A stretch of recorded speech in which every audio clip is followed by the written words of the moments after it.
انا نحن نزلنا الذکر، بے شک اس قرآن کو ہم نہیں نازل کیا، وَإِنَّا لَهُ لَحَافِظُونَ، اور اس کی حفاظت کے بھی ہم ہی ذمہ دار ہیں۔ تو اللہ رب العزت نے قرآن مجید کو نازل بھی فرمایا اور اس کی حفاظت کا ذمہ بھی خود لے لیا۔ اگر کسی ملک کا بادشاہ اعلان کرے کہ ملک کی حفاظت میری ذمہ داری ہے، تو بادشاہ ملک کی سرحدوں پہ جا کے پہرا نہیں دیا کرتا، اس مقصد کے لیے وہ ایک فوج بناتا ہے جس میں خوبصورت نوجوانوں کو وہ چنتا ہے، پڑھے لکھے اچھی پرسنالٹی والے سمجھدار، ان کو تنخواہیں اچھی دیتا ہے، ان کی وردی اچھی ہوتی ہے، ان کی عزت بہت ہوتی ہے۔ پھر وہ فوج سرحدوں کی حفاظت کرتی ہے تو بادشاہ کا وعدہ پورا ہو جاتا ہے۔ جب اللہ رب العزت نے قرآن مجید کی حفاظت کا ذمہ لیا تو اس کے لیے اللہ نے اپنے بندوں کی ایک فوج بنائی۔ چنانچہ حفاظ جو ہیں یہ الفاظ قرآن کے محافظ ہیں، قاری حضرات حروف قرآن کے محافظ ہیں، علماء کرام معانی قرآن کے محافظ ہیں، اور مشائخ عظام یہ معارف قرآن کے محافظ ہیں۔ تو یہ ایک فوج بن گئی جو قرآن کے محافظ ہیں۔ اب اللہ کو اپنے ان فوجیوں سے محبت ہے۔ اسی حدیث پاک میں آتا ہے کہ جب کوئی بچہ اپنے گھر سے علم حاصل کرنے کے لیے نکلتا ہے فَهُوَ فِي سَبِيلِ اللَّهِ حَتَّى يَرْجِعَ، وہ اللہ کے راستے میں ہوتا ہے جب تک لوٹ کر گھر واپس نہیں آ جاتا۔ یعنی طالب علم کو ہر وقت اللہ کے راستے میں رہنے کا ثواب ملتا ہے۔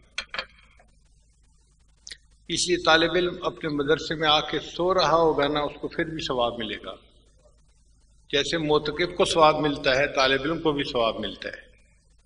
اور اس کی شان اتنی بڑی کہ جب یہ مدرسے کی طرف جا رہا ہوتا ہے تو فرشتے اس کے پاؤں کے نیچے پر بچھاتے ہیں۔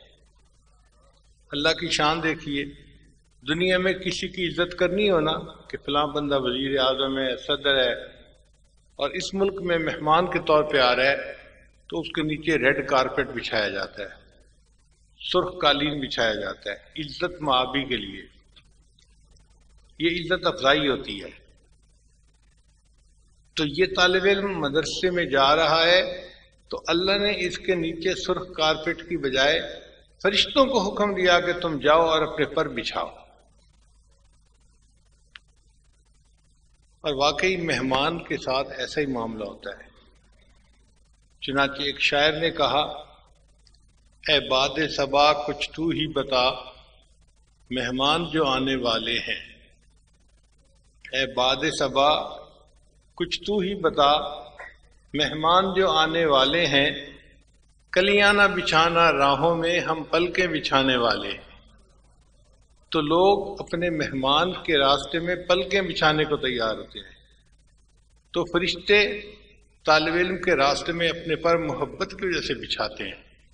اب آپ سب غور کیجئے کہ اس طالب علم کا اللہ کی نظر میں کتنا بلند مقام ہوگا۔ پھر حدیث پاک میں آتا ہے کہ طالب علم کے لیے ہوا میں پرندے، بلوں میں چونٹیاں اور سمندر کے اندر مچھلیاں بھی استغفار کر رہی ہوتی ہیں۔